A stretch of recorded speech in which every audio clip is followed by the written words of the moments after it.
Are you going to listen to them? Drive in style. Or are you going to listen to me, who's won 7 times? What about the mystics who say winning numbers are all in your head, literally? You thought you'd win. Oh, I knew I would win. She meditated her way to $112 million, handbags, Bentleys, but didn't visualize how to save it. And before you dive into the deep end of the pool, I have brought with me $3,030. We are buying 1,515 tickets. Whoa, that's insane. our 2020 cameras are there. Neighborhood pools. It's not just for the office anymore. Tonight, the story's not over. It's just getting started. Ways to improve your odds for that winning streak. If you've got numbers that are talking to you, get to the store, buy your ticket. Good evening. I'm Elizabeth Vargas. And I'm David Mueller. The experts have a name for it, a sudden wealth event. Oh. Wouldn't that be nice? Very. If anything qualifies, it's this week's Powerball frenzy. The jackpot, $1.6 billion, the biggest in history. Tonight, we know of 3 winning tickets. And if you didn't win, there might be one silver lining because of what often comes with winning. Big money, big problems. But first, Matt Gutman with what we've just learned about all the winners. $124 million prize with 12 co-workers.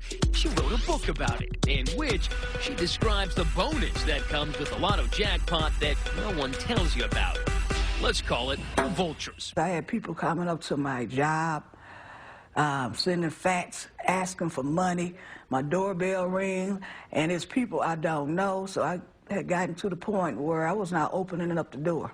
Winners of the lottery get out there and their names are released. It's literally the equivalent of throwing blood or chum in the water to a bunch of sharks, and everybody devours these folks. According to Chicago lawyer Andrew Stoltman, 75% of lottery winners go broke within 5 years, often thanks to shady financial planners looking to line their own pockets. Recommending a more speculative investment, a riskier investment, can pay a financial advisor 10 to 15 times more than, for example, recommending a government bond. Stoltman has represented what he calls 6 lotto losers. Unsophisticated when it came to investing, they put their jackpots in all the wrong places and lost practically everything. Still, that could have been worse. Like what happened roughly 1,000 miles away in sunny Florida. Well, once they started doing lottery in Florida, all of us who lived here our whole lives knew that it was just going to be a recipe for disaster for some people. Author Carl Hyacin wrote a novel called Lucky You about a Florida lottery winner who winds up dead. But a few years later, this woman seemingly turned his fiction into reality. I did a book on Organize Me Now. It's a finance book. Dee Dee Moore was a self-proclaimed financial planner who showed up on the doorstep of an unsuspecting $30 million winner named Abraham Shakespeare. He kept having problems with all his financing, and that's when he had asked me to help him out. Shakespeare had been deluged with family and friends begging him for money. For example, he gave a $63,000 loan to his friend Greg Smith, a local barber. Abraham had a life of drama. Moore convinced Shakespeare she could help him with what was left of his winnings. But shortly after Dee Dee arrived, Abe vanished. Everybody in town seemed to think that he's come to a bad way, but nobody had any evidence. The cops suspect Dee Dee. Do you get tired of people asking you for money all the time, Abe? They don't take no for finances. But Moore produced this video she did with Shakespeare, claiming he'd been planning to skip town. An easy way to escape all those vultures. Are you going to miss your home? Yeah, but I miss it, but life goes on. Detective Dave Wallace wasn't buying it. He knew that something was fishy, but it seemed like he didn't have enough evidence. Correct. So he enlists Shakespeare's friend, barber Greg Smith. I just told him I'd see what I could do. So I think what we should do is come up with a... What he did was record hour after hour of conversations with Dee Dee Moore, tricking her with a homemade spy system straight out of James Bond. With an extremely delicate microphone as well. That's brilliant. That's the Dee Dee Moore catch cam. He devised this catch can himself, a recording device inside a Red Bull can. I worked undercover narcotics for 8 years, and I wouldn't have came up with this. Dee Dee trusted Smith because she had a deal with him. Help her avoid the heat, and she'd help him avoid his $63,000 debt to Abe. I'm so deep in this now. If you go down, I go down right now. Yeah, I'm not going to get caught. Doing this type of I got to find Abraham. I just need some time. She reveals a lot to Greg, all caught on tape, but there's still no body. Crucial to prove murder. That's exactly why, in another case in Chicago, authorities exhumed a man named Aruj Khan. We want to get to the bottom of it, you know. And the thing is, after he won the lottery and the next day later he passes away, it's very awkward. It raises some eyebrows. Sure enough, blood analysis revealed cyanide. It's almost inevitable that people are going to read this story and look at it like it's Murder, She Wrote. Chicago Tribune crime reporter Jeremy Gorner says the case became a sensation. The death was ruled a homicide, but no one was ever arrested. Aruj Khan's family has spent the last few months desperately trying to figure out what happened to him. Khan's family suspected his wife. She denied it, and there was never enough evidence to prove anything. The case remains unsolved, but back in Florida, Greg Smith's undercover sleuthing was about to help close the Abe Shakespeare case. Dee Dee finally reveals she knows where the body is. It's on her property. The police move in, digging right where Dee Dee instructed Greg. They find Shakespeare under a concrete slab. Cause of death, 2 shots fired from 38. Later based to Dee Dee Moore. State of Florida versus Doris Donegan Moore. The no longer bleached blonde, now brunette, Dee Dee cries copiously at the trial, but never takes the stand.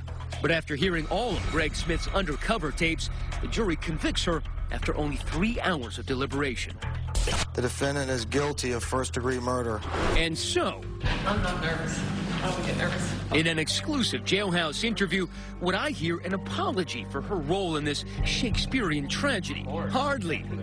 This shrew had not been tamed. Did you murder Abraham Shakespeare? Absolutely not. Did you bury him in your backyard? Absolutely not. Why are you laughing? Because... A man is dead. He's been murdered, yes, clearly. Yes. And you're laughing. Yeah. Because I find it entertaining that people are that ignorant. Because there's so many things that proves my innocence. You ended up in his house with all the rest of his money. Then he ended up dead in your property. Okay. But you... Shot by your gun. You don't find any of that unusual or odd? Absolutely not, considering the people he hung around. She says Shakespeare was killed by a drug dealer who threatened her to cover it all up. She claims these papers are from witnesses who can corroborate her story, but they seem as worthless as losing Powerball slips. These witnesses don't exist, and that certainly looks like your handwriting. What do you mean? That looks like your handwriting. What you said were witnesses' notes looks like your handwriting. No, I don't think that these witnesses exist. Yeah. Moore leaves our interview to continue serving life without parole, while Abe Shakespeare lies in a simple resting place. A stark reminder that even when lottery dreams come true, they can end up a nightmare. When we come back, meet the Mystics. Did secrets from The Secret lead to her winning $112 million? You thought you'd win. Well, I knew I would win. And did his inner voice lead to winning and ladies wrestling? Mind over millions. Next. Here's Rebecca Jarvis with The Mystics. Chino Hills 7-Eleven employee M. Faruqi can expect to see an uptick in customers through those hip bookworm glasses. Wow, I'm very happy and very excited. Folks have a tendency to flock back to lucky stores like this, where winning tickets were sold. But this lottery winner says the secret to winning isn't in the store, it's in your mind. Meet Cynthia Stafford. In 2007, she was a single mom raising her deceased brother's kids when she won the California Mega Millions lottery. You thought you'd win. Well, I knew I would win. Stafford says believing and visualizing yourself winning is the key, part of the Ask the Universe philosophy popularized by The Secret and similar books a few years back. I'm an avid reader. I read a book called The Power of Your Subconscious Mind. It isn't just hocus pocus to you. No, I'm not into magic. It's about your belief. What you believe in strongly will manifest, and does. And Stafford says her belief was specific. She says she visualized the exact amount of money she would win. $112 million. What's the significance of 112? You saw that number prior to winning. I like the number 11 because I'm born in November, so that's pretty much it. And then just chose the 2. I was trying to consolidate the number to match my birthday. That's basically what I was doing. Ah, that birthday thing. A crucial factor for numerologist Glynis McCants. What are lucky numbers? They're numbers that are connected to your birthday. And if you look at the people who win the lottery, so often they tell you, you know, I played my birth numbers, or I played my mom's birth numbers. That to me is not an accident, because numbers that are around you are considered lucky. I don't think that your birthday has any effect on your chances of winning the lottery. You can probably visualize the esteem math professor Aaron Abrams holds for the great science of numerology. I'm open to hearing any theory that has some evidence behind it, but usually people with theories like this don't have any evidence behind it. But then there's the case of Jay Vargas, who was just 19 when he won $35 million in the South Carolina Powerball jackpot in 2008. He used some of those winnings to launch an all-girls wrestling group called Wrestlicious. There's no redheads in the ring, though. You gonna dye your hair red? No, there's not a chance I can compete in that ring. Jay's secret? He claims he just started hearing numbers in his head. It was a voice like any other. It wasn't my own or anyone that I'd recognize. Telling you numbers? Yeah, the whole day. And did you tell anyone about the numbers? A cousin.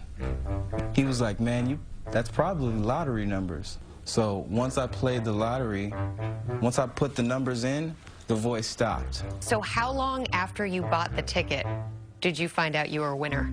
That night. You weren't surprised? No, because I knew I was going to win. You can't be surprised if you know something's going to happen, you know? My advice to everyone listening, if you've got numbers that are talking to you, get to the store and buy your ticket. And visualize, sure, you have to believe it's possible for it to happen. Cynthia believed it to her core. Stafford said she's donated more than $1 million to charities. But she also splurged. How many thousands of dollars of handbags are we looking at? About $200,000. $200,000 in handbags. Yeah. She gave us a tour of her house that she also visualized owning. And I remember when I saw it, I thought to myself, this is going to be my house.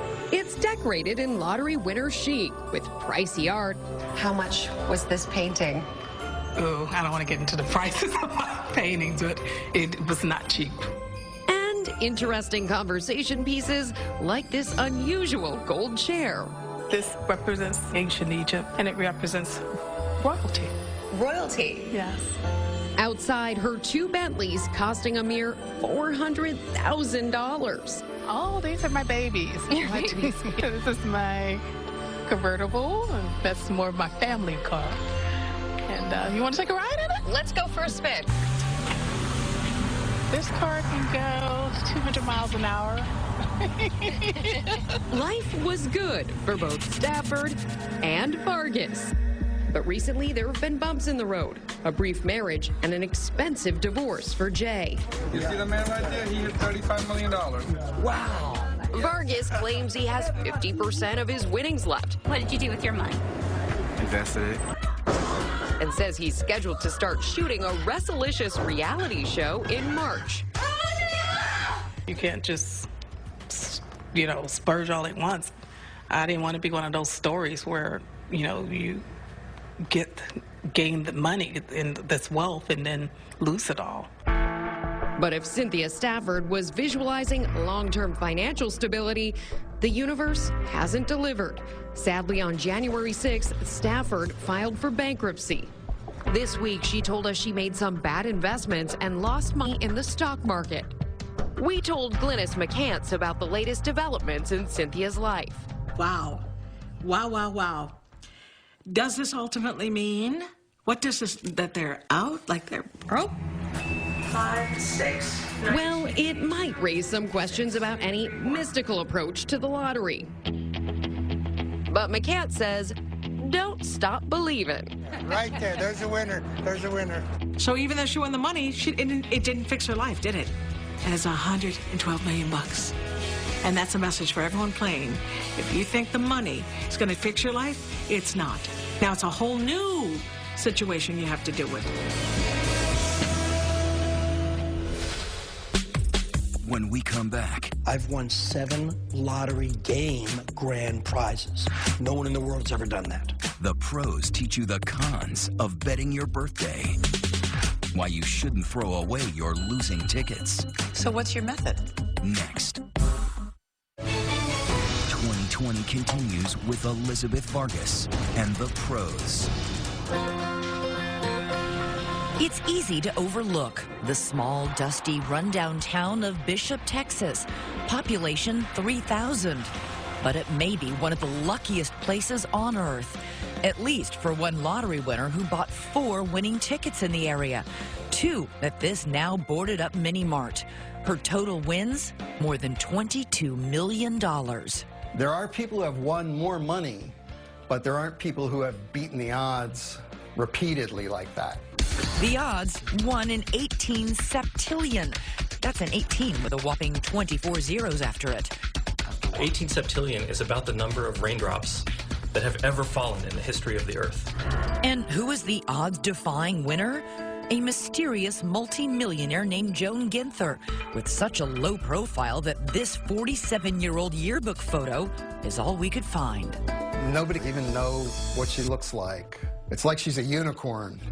She grew up in Bishop, and residents say she would return twice a year, staying at Bishop's only motel, just steps from the Times Market, sometimes for months at a time. She buy a lot of tickets all the time. She buy the whole roll. Her passion was scratch-offs. She always give a $20 tip for every waitress, so everybody was excited. Luck just followed her. Well, it certainly raised a lot of eyebrows. Journalist Peter Mucha was intrigued enough to start poring over lottery records for a series for Philly.com. What he found was not Lady Luck, but a lady who seemed to know exactly what she was doing, buying massive quantities of scratch-off tickets from the tiny store. If you buy a hell of a lot of tickets, the lottery's going to send a hell of a lot more tickets, and if you just keep ordering, you'll end up with all these tickets coming to the same place. Funneling so many tickets to one place, increasing the chance that the winner would end up there. There was a week in 2009 when the lottery sent 20% of all the tickets in Texas to the Times Market in Bishop. It was a $10 million scratch-off game, and Ginther won. She was leveraging very dramatically, increasing her odds. Even though there's no evidence that what Joan Ginther did is criminal, she's made herself impossible to find. We tried friends, relatives. I'm hoping to speak with someone named Joan Ginther. Even her former college. That would be Stanford University, where she just so happens to have a PhD in none other than mathematics. When it comes to outsmarting the lottery, it helps to be a math genius. We're counting cards. We're not gambling. You may have heard about the MIT students who learned to count cards depicted in the movie 21. You may not have heard about James Harvey, an MIT senior who noticed a quirk in a Massachusetts lottery game named Cash Windfall. The goal in this game, match 6 random numbers and win the jackpot.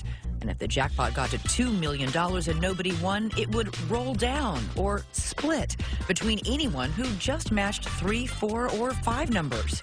Harvey realized he was virtually guaranteed a profit if he bought enough tickets and timed it perfectly to the roll down. So Harvey, along with a group of MIT students, bought a massive amount. They bought 700,000 tickets, cost $1.4 million. They worked with 4 different convenience stores. The stores would stay open all night. This went on for 7 years. And they did this full time. This was their lucrative. job. Yeah. Eventually, they made a total of more than $3.5 million profit by doing this. $3.5 million. Yes, more than $3.5 million. Until finally, the Boston Globe wrote an expose, and Gregory Sullivan, the former inspector general, was asked to investigate. Do you think it was cheating? When the government investigated it, they found that it was legal. We rolled the dice and asked the MIT gang for an interview, but all bets were off. But not all repeat lottery winners are quite so elusive. Richard Lustig says he knows how to game the games, and he'll tell anybody who wants to listen. Increase your chances of winning more often and larger amounts of money. Luck has nothing to do with this. It's not something that just happened by chance. More money than most people will ever see in a lifetime. You have won the lottery many times. I've won 7 lottery game grand prizes. No one in the world's ever done that. This was grand prize win number 7, and that was $98,900 and change, almost $99,000. Lustig's made more than $1 million in the Florida lottery, with his 7 biggest wins ranging from $10,000 to more than $800,000. What did you buy with your winnings? I bought a Jag. A Jaguar? Yep, driving style. I bought a Harley.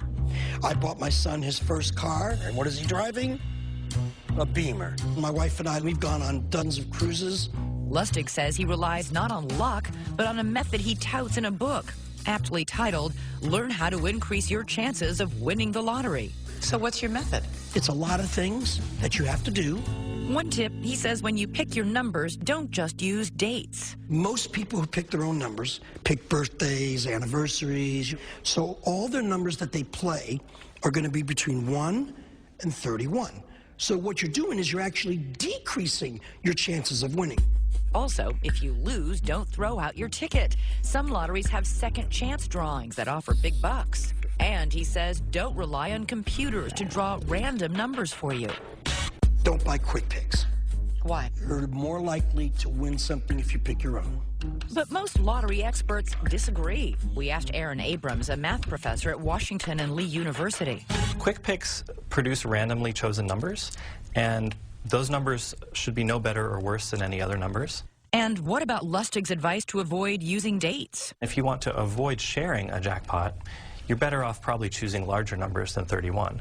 But choosing large numbers will not affect your chances of winning. A lot of people say your method is bizarre. One quote is Richard Lustig is a get-rich-quick hack with no idea at all how to beat any lottery.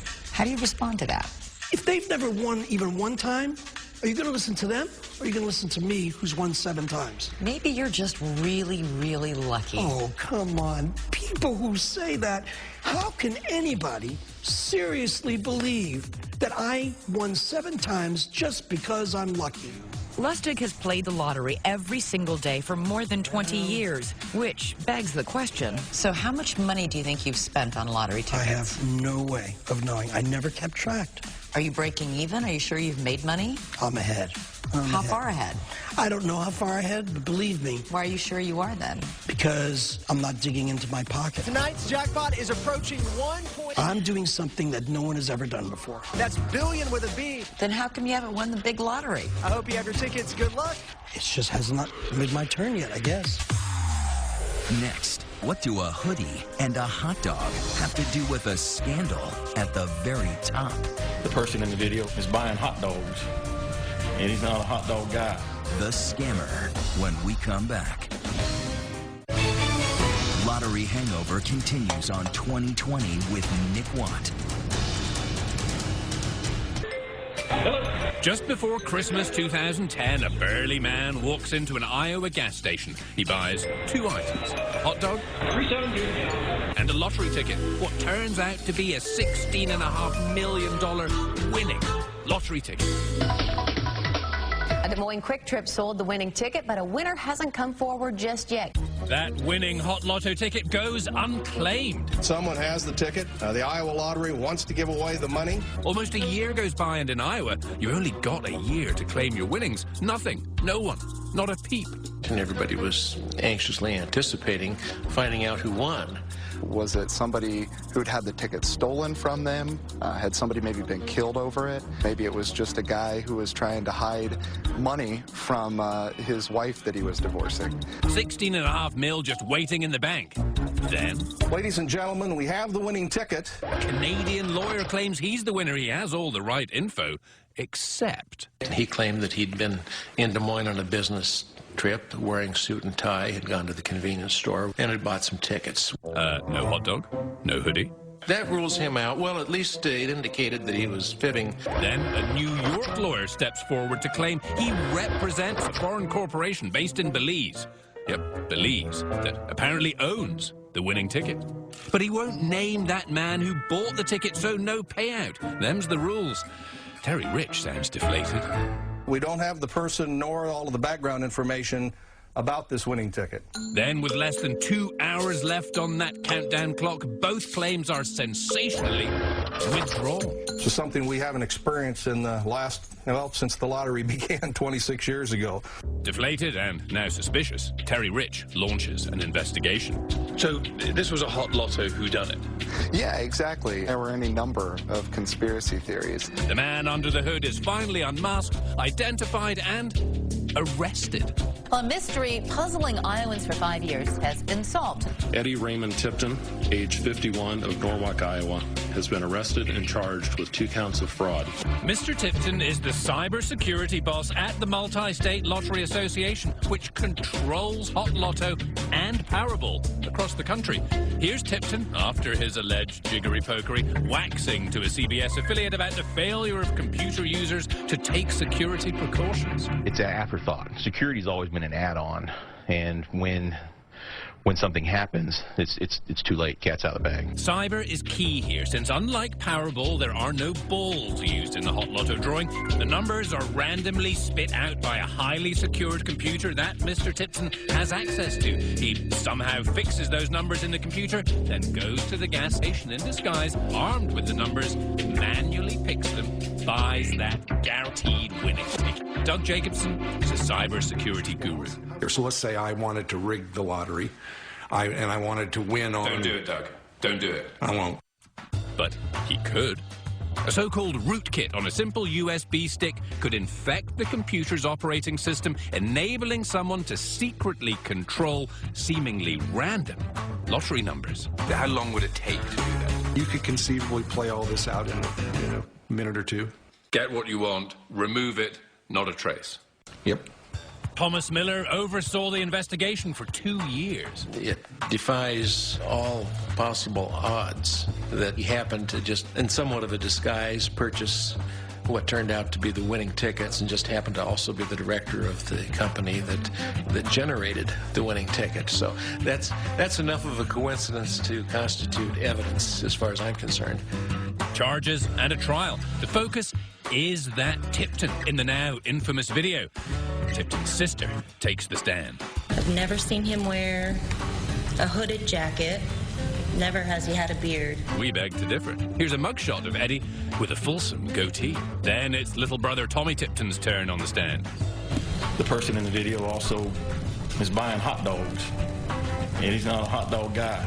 He's go to Whataburger, Jack in the Box, and get a big meal kind of guy. I've never ever seen him buy hot dogs at a convenience store. Then Tipton's old college buddy speaks. It acts just like Eddie.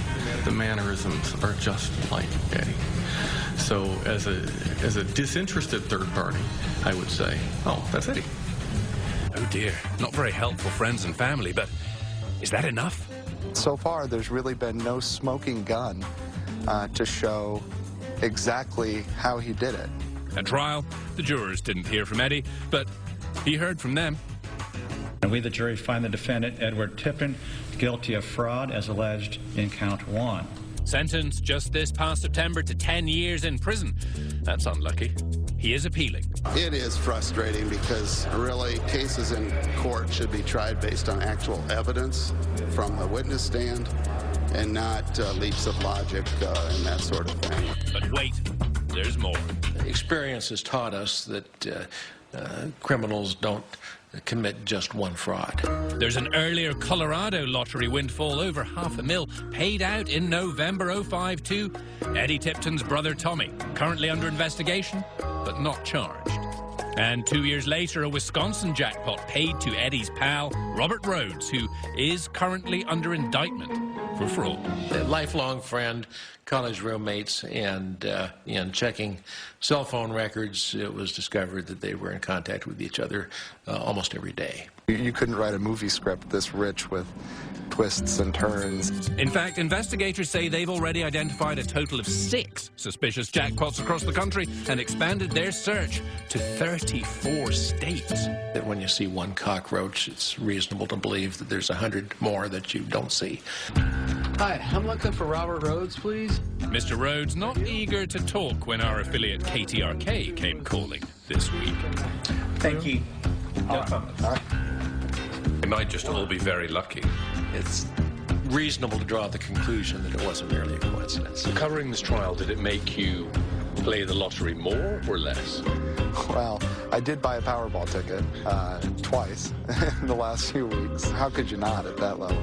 $1.5 billion. I wonder if Eddie Tipton also couldn't resist.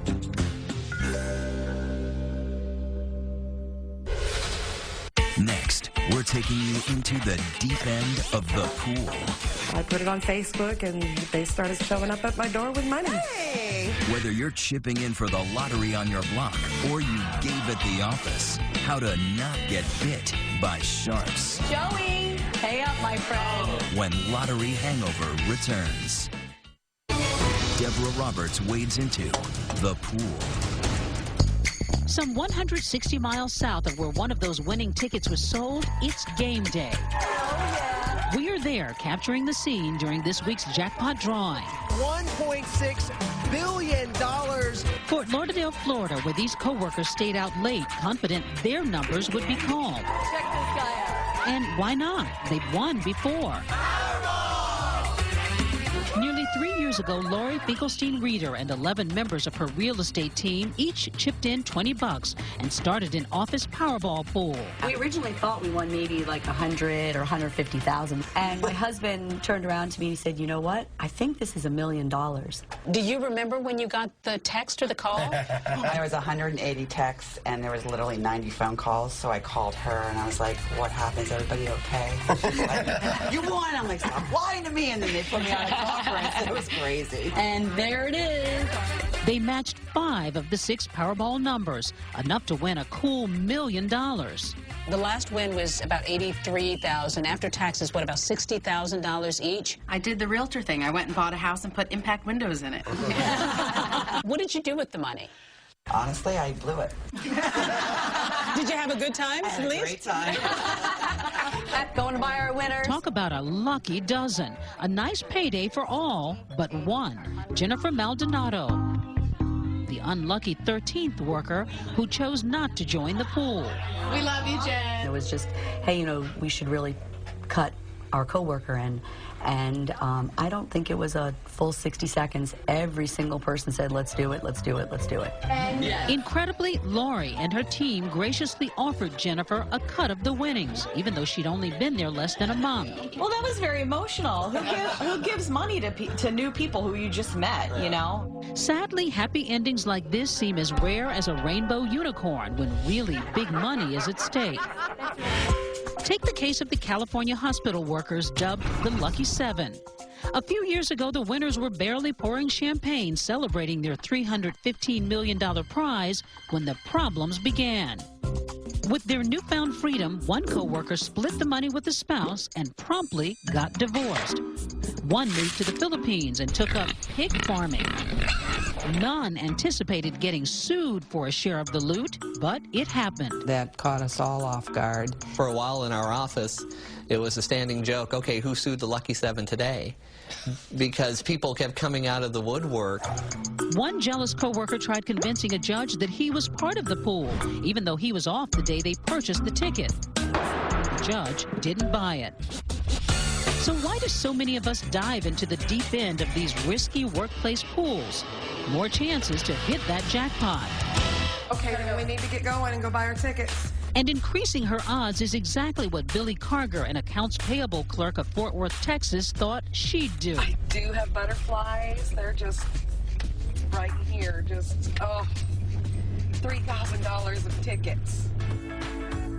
It's hours before Wednesday's billion-dollar drawing, and we're with Billy as she heads to a brand new gas station. I don't see a line either. Somebody's got to win eventually. Let it be us. She's heavy-handed, all right, entrusted with more than $3 grand. Not from her office pool. Get this. My heart's doing this. She's running a neighborhood pool. I have brought with me $3,030 that's collected from my neighborhood. We are buying 1,515 tickets. Whoa, that's insane. 280 people in her tight-knit community with more cattle than cowboys ponied up at least $10 a clip. Good luck to us. Bye. Bye. I put it on Facebook, and they started showing up at my door with money. Hey, how you doing? There was a part of me that was afraid if I don't join, I'll be the only one left in Sendero Ranch while everybody else moves away. How fun would it be if everybody around here won together? But the motto in this Texas town should be, in Billy we trust. Every one of those 1,515 tickets she bought is accounted for, entered on her own personal spreadsheet, and locked away in a gun safe. It's what experts say is the first of a series of crucial tips when joining any kind of pool, electing a trustworthy, well-organized leader. Which brings us back to Fort Lauderdale and Lori Finkelstein Reader's Realty Company. I'm apparently the Powerball leader, and you need to have one. Where just hours before the Powerball drawing, she was collecting the last $75 entry fee. Joey! Joey! Pay up, my friend. I got it. Here we go. Let's go. You're the last person. Put up that money, my 20, friend. 40, 60, 75. You got it, my friend. Give me a hug. No offense, Laura. So you all trust her when she's going to buy these tickets? And we know where she lives. You know where she lives. Just in case, they've already tackled tip number 2, sign a contract. We also have everybody sign something agreeing that when we win, we will automatically donate 10% right off the top. I like the way you say when we win as opposed to if we win. Right. And they may want to add a clause with the expert's 3rd tip, no buying tickets outside of the pool. Okay, honesty. Moment of honesty. Has anybody bought tickets outside the office pool? Of course. Of course. Okay, so what if you were to win outside the office pool? Oh, I love this. Me too. They still would all get somewhat of a cut of the money. Again, somewhat on video. of a cut. As for our pools, Here it is. We have to go to work tomorrow, y'all. No! they ran dry.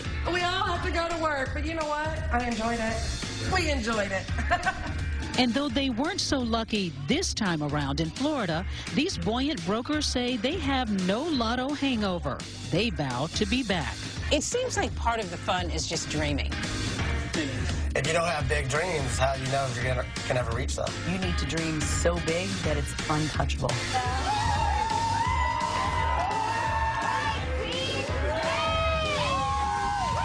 If you've ever joined an office pool, let us know the steps you took ahead of time to make sure everyone stays friends afterward, win or lose. Use the hashtag ABC2020. And we had our own 2020 office pool, and you won't believe it, we won. We did? We did. Stay tuned for the big reveal coming up. You call that winning?